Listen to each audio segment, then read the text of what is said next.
Welcome to The Explainer. Today, we're going to break down the absolutely essential ideas from Donella Meadows' book, Thinking in Systems. This is all about learning to see the world less like a series of random events and more like a giant, interconnected web.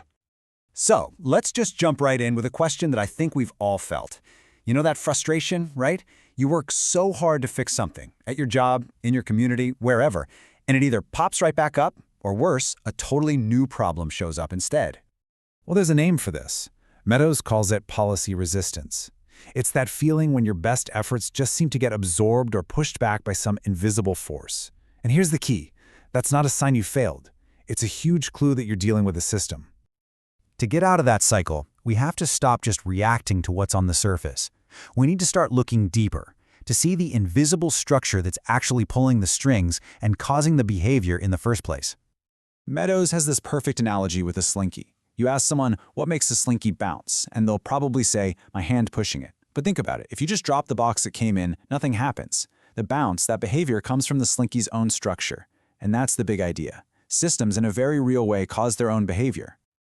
Okay, so how do we see these structures? You start with what Meadows calls stocks. These are the foundations, the accumulations of stuff in a system. It could be water in a tub, money in your bank account, the number of trees in a forest. They're basically the nouns of the system. Right, but stocks don't just sit there. Their levels change, and they change because of flows. You've got inflows that add to the stock and outflows that drain it. So for the bathtub, the inflow is the faucet and the outflow is the drain. Simple, right? Flows are the verbs of the system. And this brings us to what are basically the three golden rules of systems. Seriously, if you get how a bathtub works, you're halfway there. If more water is coming in than going out, the level rises. If more is going out than coming in, it falls. And if they're perfectly matched, the water level stays put. This simple logic applies to everything, from a company's inventory to the amount of carbon in the atmosphere. Now, here's where it gets really interesting. Stocks and flows aren't just a one-way street. They're often connected in what we call feedback loops.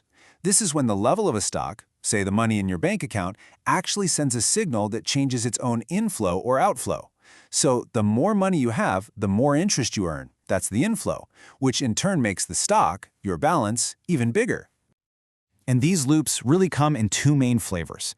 You've got balancing loops, which are all about stability. They try to keep a stock at a target level, kind of like how a thermostat keeps your room with the right temperature. Then you have reinforcing loops, and these guys are all about amplification. They create runaway growth, like compound interest, or a total collapse, like a vicious cycle of debt.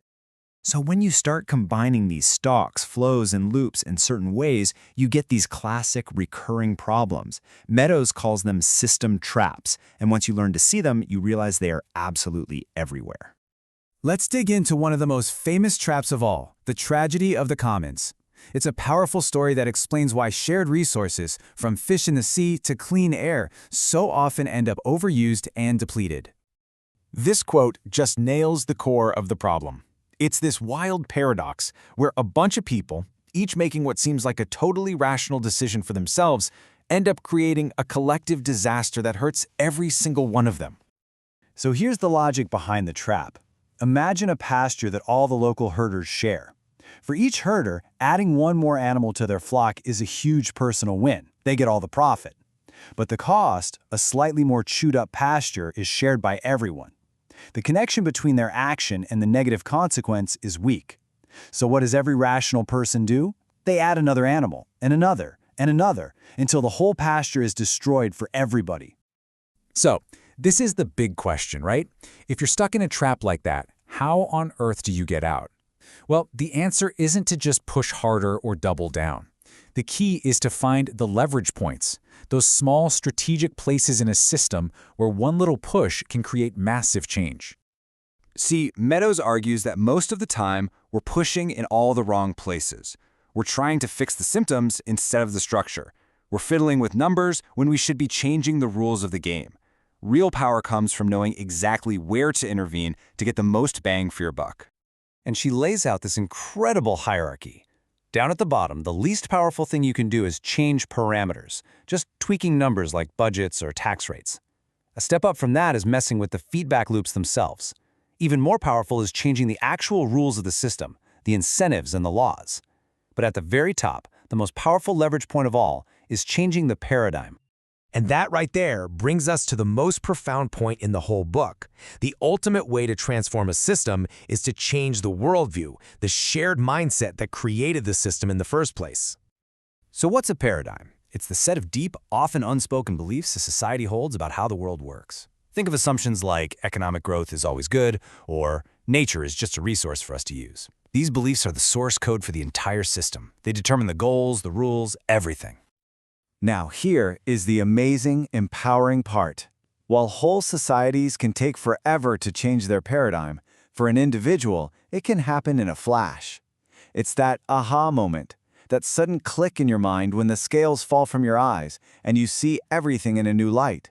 And that moment, that personal shift, is where real, radical change begins.